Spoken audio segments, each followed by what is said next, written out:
look forward to the challenge of playing Buffalo. It's a well-coached football team, and they've got great players, and so we'll have a good week of practice starting today, and make sure that we cover the bases there. So, with that, time's yours.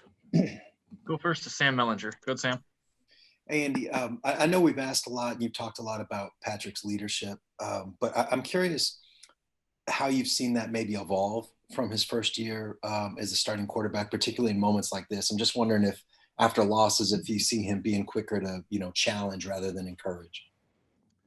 Yeah, well, I mean, he always challenges, but he always encourages. I think he's pretty consistent that way. And sometimes after a loss in this league, you've got to be.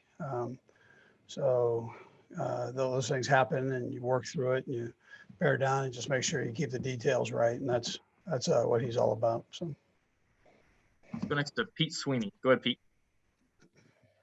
Hey, Coach, we've had about 5 weeks now with Clyde Edwards-Helaire, and I was just curious as to how you've seen his development going, and same thing for the personnel staff, the guys you speak with on a day-to-day basis.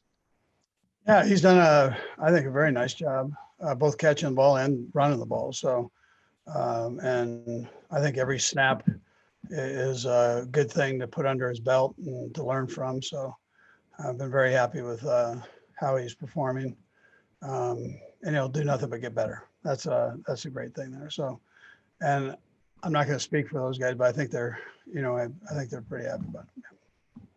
Let's go next to Adam Teicher. Go ahead, Adam.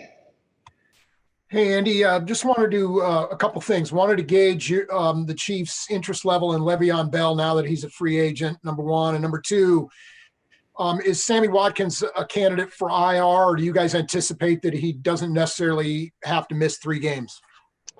Yeah, I know Brett's working through all that. I don't, with Sammy, I don't know. I don't think that's what it is. So I think we're just going to let him heal up and take it from there. But and then who Bell was the other one. You have to ask that, being a Michigan State guy. I know it's Veach does all that. I tell him if something happens, let me know, and then we roll. So go next to Dave Scretta. Go ahead, Dave. Andy, this is the second former assistant of yours you're going to face this year, and you actually have 5 of them across the league. Do you ever stop and look at your coaching tree, and is there something that's different or unique or challenging about facing somebody that knows you so well? Yeah, that's a good question. I would tell you, I'm proud of those guys and the job they do. I mean, Sean is tremendous. He's got a couple of guys on his staff that were with us too in Philadelphia, and I think he's done a great job up there. So I'm proud of him and the job that he's done, and Leslie Frazier, and so on. So that the guys, excuse me, it's different, but I think once the kickoff happens, you're into play mode. So I mean, you don't think too much of it at that particular time. Go next to Surin Petro. Go ahead, Surin. Brad, I'll have a follow-up just real quick on this. But, Coach, just as a matter, I kind of think I know where this is going to go. But in McDermott's press conference today, he kind of told a story about how his time ended with Philadelphia and you letting him go and saying that this is the best thing for you. I know, those things are close to the vest, but is there anything you could add to that story? It was a very interesting story to hear him kind of tell how his time ended. Do you have anything you'd add to how that happened? Well, I'm probably not going to go into that, but I would tell you that he's a great coach, and he always has been. So it was just one of those things, and it's worked out great for him. So that's most important, I think, and he's gonna have a long career as a head football coach. Okay. And then bouncing back after a loss, especially this is kind of a unique one. You guys had won 13 in a row.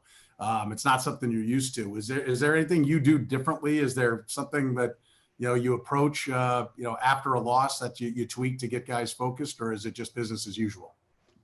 Well, first, you don't ever want to get used to it. So that's a part of it. But we've been fortunate to win enough games there to where we haven't had to deal with that much. But the primary focus is getting better at those things. Learn from the things that took place Monday, and let's make sure that we correct those. I mean, that's what's real.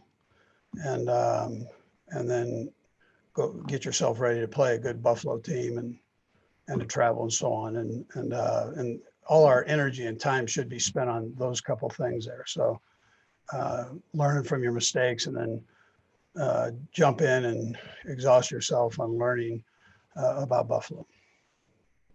Looks like we've got 3 more hands up. We'll go Herbie, Karen, and Breland. Go ahead, Herbie.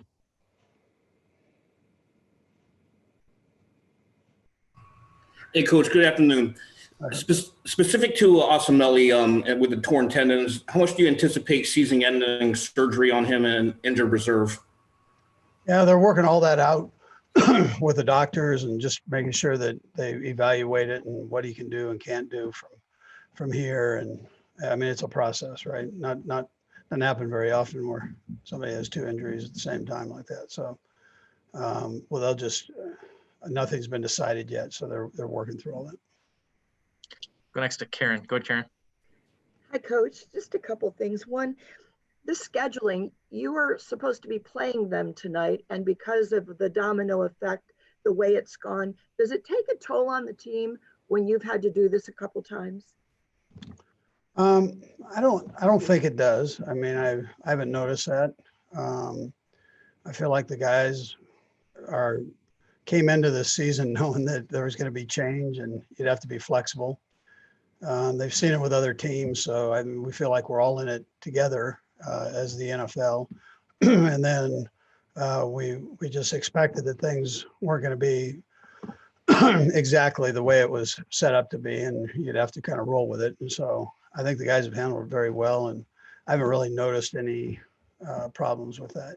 No. Go last to Breland Moore. Go ahead, Breland. Hey, good morning, Andy. Yesterday, Sean McDermott said that you were one of his biggest mentors throughout this process. Obviously, he is doing something that no coach since Marv Levy has really been able to do up in Buffalo. But how often do you guys talk? And, how often does he pick your brain about this type of stuff? Because he's doing quite well. Yeah, I mean, we talk every once in a while. We're both busy, and that's how that goes. But every once in a while we hook up and talk, and it's all good. From one redhead to another, or I have no hair anymore, but I mean, it was at one time one redhead to another. So he doesn't have much hair either. So, I mean, we're kind of in that same boat together. But we still talk. Yep. Coach, we appreciate the time. Thanks for joining us. Thank you.